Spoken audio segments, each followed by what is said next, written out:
Somewhere in the depths of space, at a distance so enormous that the light reaching us left its source billions of years ago, there is a structure that should not be there.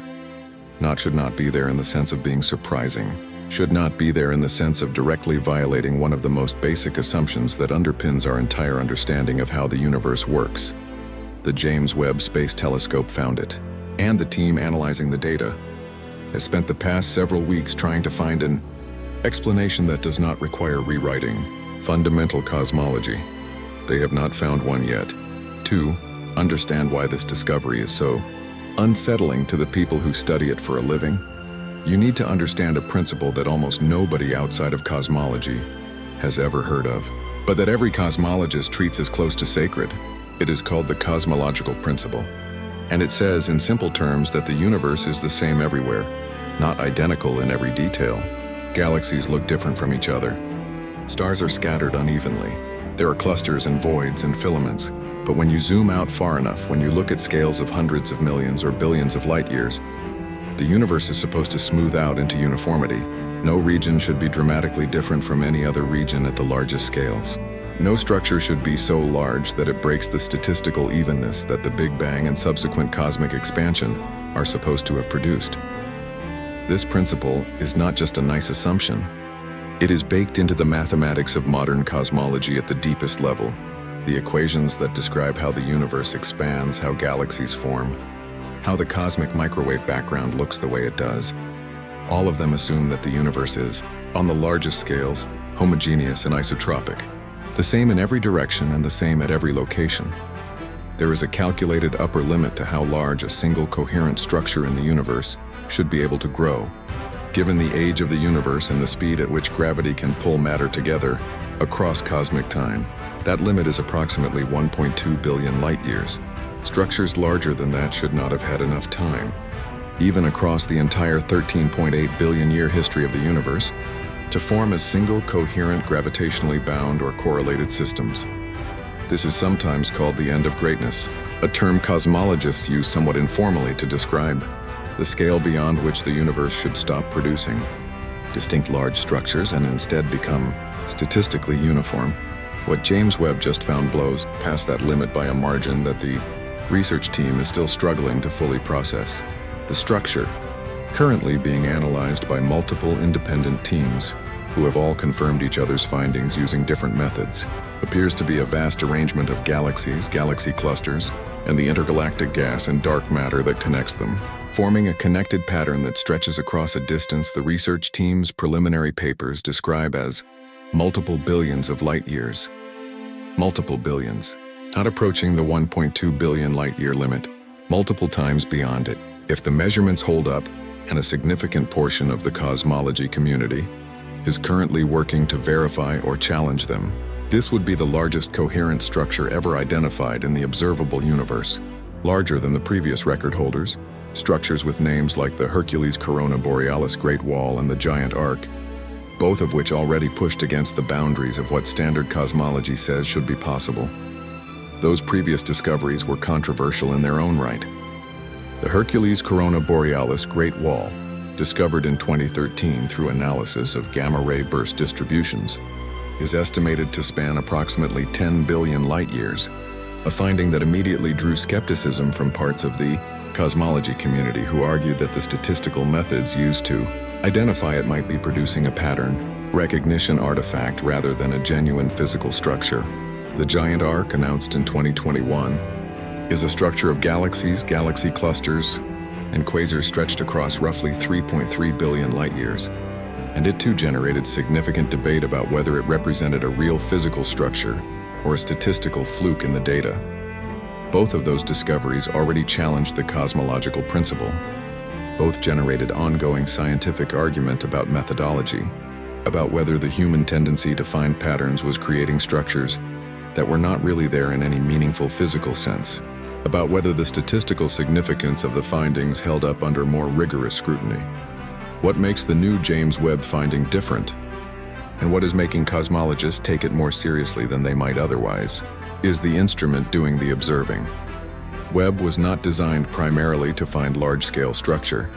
It was built to look at individual objects with extraordinary clarity and sensitivity. Distant galaxies, exoplanet atmospheres, star-forming regions. But one of the side effects of Webb's extraordinary sensitivity is that when astronomers use it for deep field surveys, staring at a single patch of sky for extended periods to catalog everything visible in that direction, it reveals galaxies and structures at distances and levels of detail that previous telescopes simply could not achieve. The team that identified this new structure was conducting exactly this kind of deep field survey, building on data from previous large-scale structure surveys conducted by ground-based telescopes, but using Webb to confirm and extend the redshift measurements, which are the key data that tells astronomers how far away and how old different parts of a structure actually are, with a level of precision that ground-based instruments cannot match. Let me explain why redshift precision matters so much for this specific kind of discovery.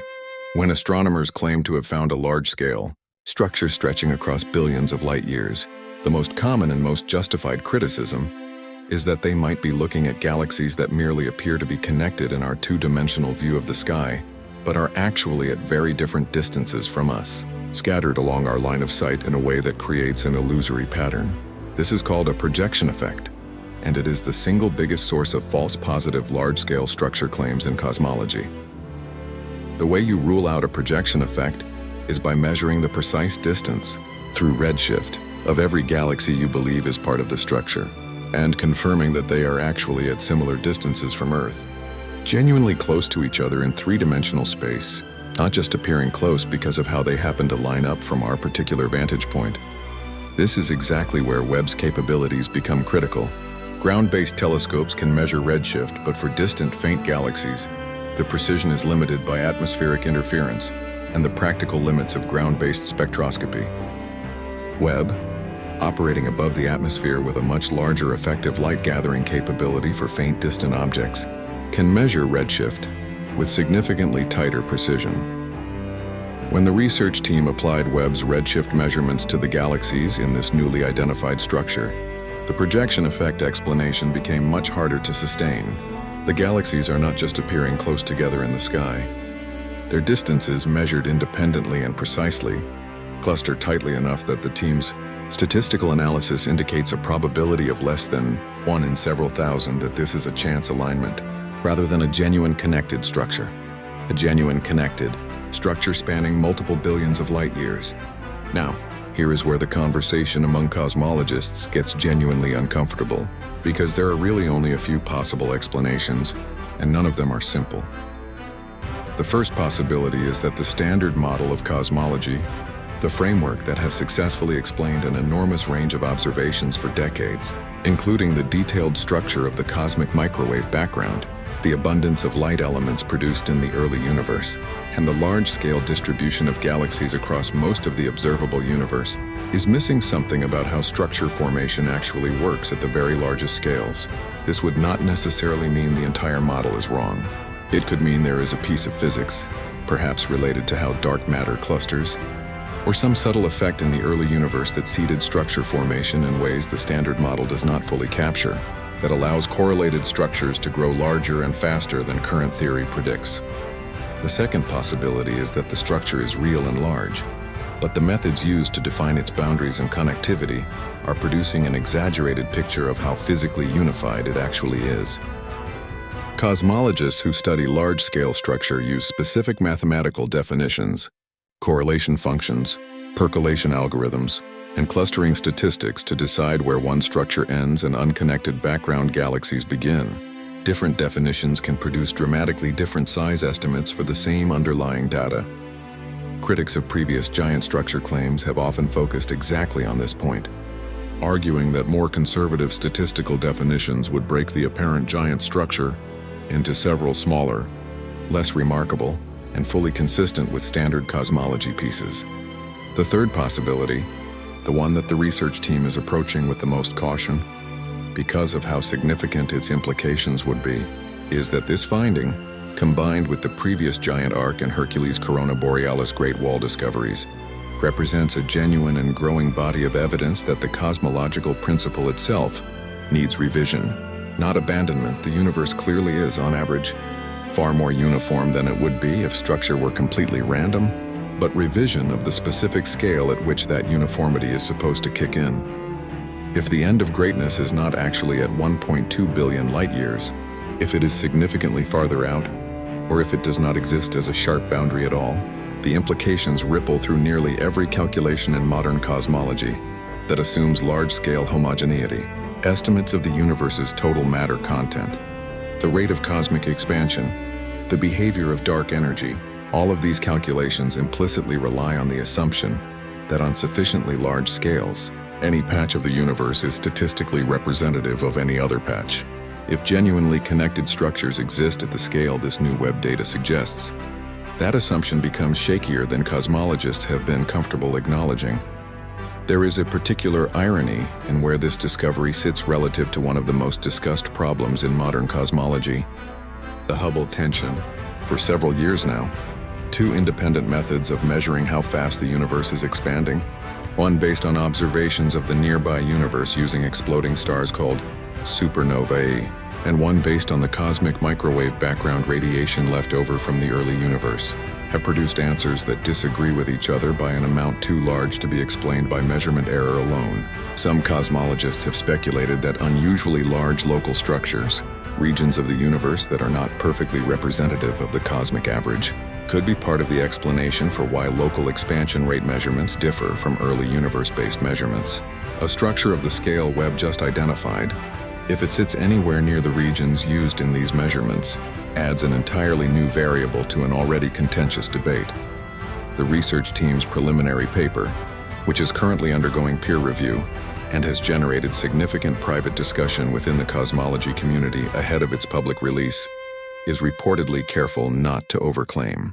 The authors are said to present the finding primarily as a robust detection of an unusually large, statistically significant structure, while explicitly flagging the tension it creates with standard expectations and calling for independent confirmation using other telescopes and other statistical methods. That call for independent confirmation is already being answered. Multiple other research groups, some using archival data from earlier large-scale structure surveys, and others requesting additional Webb observing time to extend the mapped region further, are racing to either confirm or challenge the finding. This is exactly how science is supposed to work when a result this significant emerges. Rapid, intense scrutiny from researchers who have every professional incentive to find a flaw if one exists. Because being the team that overturns a sensational claim is, in the world of academic science, almost as career-defining as making the original discovery. What makes this moment different from the previous giant structure controversies is the broader context in which it is landing. Cosmology right now is a field already grappling with multiple unresolved tensions. The Hubble tension in the expansion rate, ongoing questions about the exact nature of dark matter, which has never been directly detected despite extensive search effort,